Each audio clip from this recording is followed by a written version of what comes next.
So we have a Tesla Model 3. We've just finished up the TFL Approved cameras. Now this is your two-way crystal ball cameras. As you can see, it has the lock and key, 256GB memory card. We have the front view camera on the internal. We have the rear view facing on the outside just up here.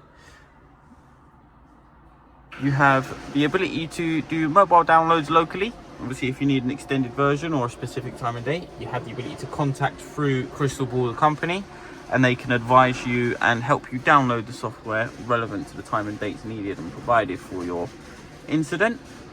Obviously, you get all your full mounting stickers. Obviously, we haven't particularly stuck them on this vehicle as the customer opted in to choose just to stick them in a different location to we would. You get 2 stickers that will mount on the back of your seats, so the customer has some already on there. Again, obviously we have them specifically done for that. Now it is 1080p front, 1080p interior, and infrared. Gives you no voice recording. Obviously, as this is covered by TFL guidelines, you can't do voice recording. It's just a video only. And the way it operates is it only works once the vehicle is switched on and operational. Once the vehicle is switched off, it will switch the system off for you. And that is your TFL approved cameras.